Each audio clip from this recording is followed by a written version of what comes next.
shit too. You I was the one ever since my hair was me and my brothers be ballin' like off the I can never leave my brother Mario Luigi. I can't tell the weather, but I can feel it in the air, rain coming soon. Oh, they talking hot, cool, and more vibe. Making shower on the block, no shampoo to the metal. What the heck is going on with y'all? It's your boy Heck, and I welcome you back to the Wat.Da.Hecpodcast, where basketball is an art and the court is like canvas. In this episode, we're going to go over Payton Pritchard winning 6th Man of the Year, and we're going to go over his 43-point game. Payton Pritchard has been balling of late. He won 6th Man of the Year, and honestly, as a reward, we got to show off the hard work he put in and show off how he's scoring and finding his offense. Before we get started, y'all already know the drill. Don't forget to like, share, and subscribe. One more thing, if the audio sounds a little bit different from this section to the film study, understand I just changed my headset. I tried the pipe with the new mic.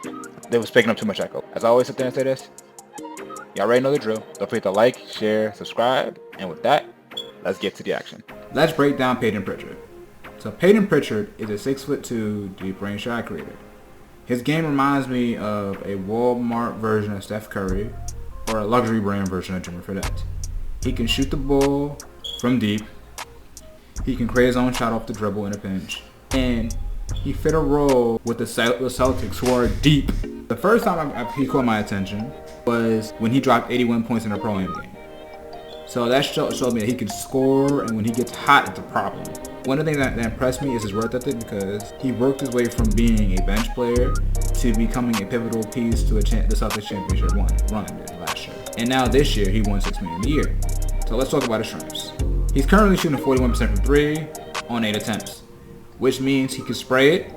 It doesn't matter whether it's off the dribble, off the catch, deep range, he can shoot the ball. 2, playmaking. Payton Pritchard has the ability to scan the court and make the right decision instead of his teammates. This is what makes him much more of a threat rather than him just being a pure sharpshooter, because you can run the offense through him in the pinch. This makes Jason Tatum's job a lot easier and Jaylen Brown's job easier, because in deep playoff runs, they can sit there. They don't have to bring up the ball, and they can use him as an outlet instead of having him bring up the ball. And 3, scoring. He can score in a myriad of ways, whether it being mid-ranges, floaters, runners, layups. The only thing he struggles with, actually, ironically enough, is true getting to the free throw line. Now let's talk about his weakness. To talk about his free throw weakness, he's an 80% free throw shooter, but he only shoots 1 free throw a game. A lot of it is he struggles with drawing fouls.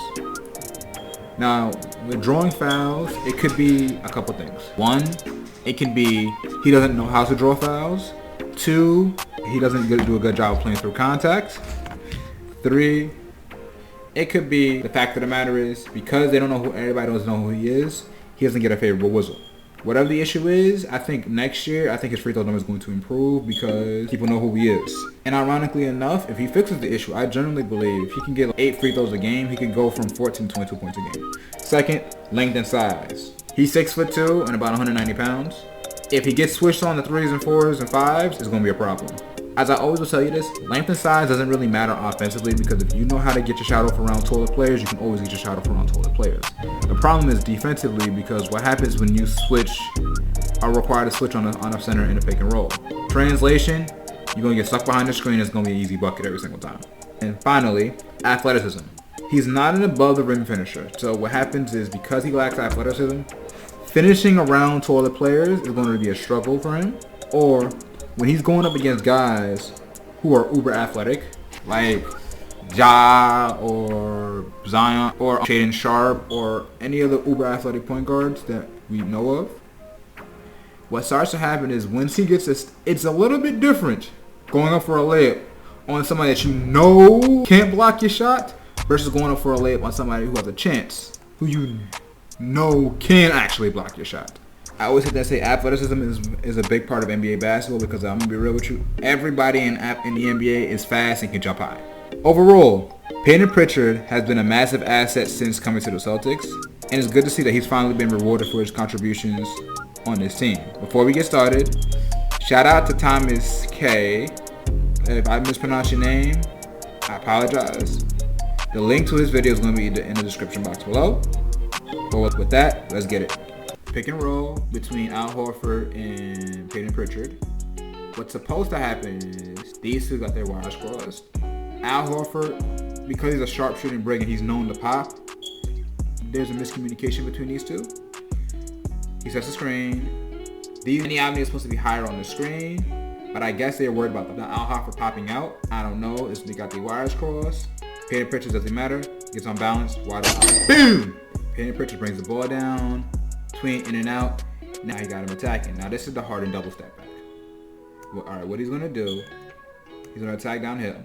He does a cross step. Then he's gonna bring the ball in front of him. And he's gonna push off his inside foot and take 2 steps back that way. The reason why he does it is because the first step back is for separation. The second step back is to get on balance.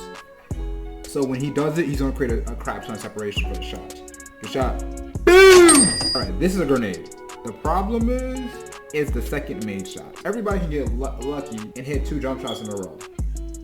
But when you start seeing guys saying hit 1 and 2, now they're comfortable, now they're in rhythm, that's when the BS start happening. So he attacks, he gets clamped up, kicks it out to the big man, gets the ball in the GHO. Now, Scoot does a good job of icing the screen and keeping him to the baseline. Honestly, he plays really good defense on this whole possession. Create separation here, he's on this, hand up. You just gotta live with that. Simple basketball, draw and kick. Jaylen Brown rip throughs, go right. He forces the whole defense to commit. Remember what I said in my last video, in my last short? I talk about how to set up assists. The easiest way to set up assists is by being able to get into your spots, and get into your spots. This is a perfect example why. Jaylen Brown forces the whole defense to commit. Scoot has to pick up on his own right man, I believe. And what Payton Pritchard does, instead of him camping out in the corner and shooting the corner 3, he does a lift. So that way, Scoot doesn't know where he's at. Good pass, wide open. Boom! This is why we stress about boxing out. Al Horford gets the ball on top of the key, throws up a brick. Because Al Horford is a sharpshooting big, that means their big man is not going to be down here to grab his rebound. Here's the problem. Scoot allows Hauser to get inside position. Anthony Simons doesn't do a good job of boxing out, and Danny Avdija is not attacking the ball. Hauser gets the ball, Jaylen Brown gets the rebound, wide open shooter. Boom! This turnover happened because Scoot Henderson needs to sit there and do a better job protecting the ball. I give Scoot Henderson credit for this. He knows that Jaylen Brown is right here. He's like, oh. So he's going to attack into the strong side of the defense. Here's the problem. When you are trying to split 2, you have to change your driving angle. A, he needs to get stronger and going straight through Jerry Rice's chest. Or B, when he sees Jaylen Brown digging at the ball, he needs to pick the ball up. Or 3, the other one is he does a dribble release, throw the ball out, and now he has a dribble alive. That's the third and the advanced option. What ends up happening is he dribbles through this gap, gets stripped, doesn't take enough space from Jaylen Brown, turnover. Gets to the paint, Scoot is playing defense, kicks it Horford. Okay, now, one of the things I'm going to tell you, this is boxing out. Offensive rebounds are an effort thing. If you genuinely care about boxing out and keeping people off the glass, you keep them off the glass. This is not a situation in which it's Steven Adams or Zach Randolph, because some guys are a pain to box out. Scoot is in the paint, but he doesn't give, you know what's the box out? Allows Payton Pritchard to get in position and grab the offensive rebound. Some may say, oh, but the ball bounced the opposite way. If he was in front of him, this wouldn't have happened. Grabs the rebound, goes up to contact, and 1. This is great defense. 7 seconds left on the shot clock. He probably knows the amount of time in the situation because he probably took a glance at the shot clock behind him. Right? He cuts him off, forces him to do a spin move. Then he cuts him off there. He's beat. Now he pump fakes, forces a tough shot. If he hits that, he hits that. That's great defense. Jaylen Brown is posting up. 33 is too far. Now all you really have to do is he needs Al Horford to get Payton some space. Good shot. Boom! Brings the ball down. He's going to do is he's going to sit there and look right to see if the play's going. Then he's going to realize he has nothing, and he's going to do an in and out jab. In and out jab goes. Has Shaedon Sharpe beat, goes downhill. Anthony helps, kicks it a wide open shooter. You cannot help both one pass away. They don't get burned. This is poor effort because I give Shaedon the benefit of a doubt. He was in front of him. But he misread it off the glass. That's unlucky. Boom! He attacks middle. He draws Cornet's man. Now what's going to end up happening is Amnia gets lost on the play, and now Payton Pritchard gets the ball in the DHO. Left, right, good shot. Boom! Cornet gets the ball. There's a dribble handoff. When you're driving to the rim, attack space. If you see that there's nobody in the paint, you should be trying to figure out how to get to the paint. Versus, if you see that the paint is crowded, that means you should be figuring out where the spacing is and take the easier shot. He goes downhill, right hand go left. So the secret to shooting the basketball off the dribble, it's finding the seams of it's finding the ball and being on balance. Payton Pritchard does a really good job of this. So he's gonna go in and out cross. However, flips the screen. Now he's gonna snake it. Now he sees he's too low, so he's gonna go into a true for the jump stop. Right into the shot. Good shot. Boom! If you are a good scorer, you need to be able to get by your man when they're pressing up on your dribble. Payton Pritchard has been burning them all game from three, so naturally they're gonna sit there and give him no space. Cool. Cross, goes, attacks. Because he's beat, he's turning and running. Donnie Avdia has to help. So he helps. He has 88 wide open here. The floater. This is called the fake dribble handoff.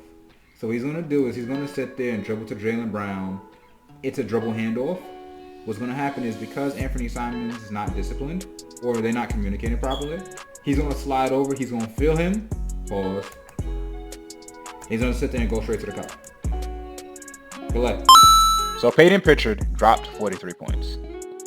Okay, so a lot of things to go over. One thing I would actually like to see from him next year, I would like to see him go from averaging 1 free throw a game to around 5 or 6. Because I know for a fact if he hits about 5 or 6 free throws a game, his points per game will jump from 14 to 19. Because a lot of his issues is his free throw numbers.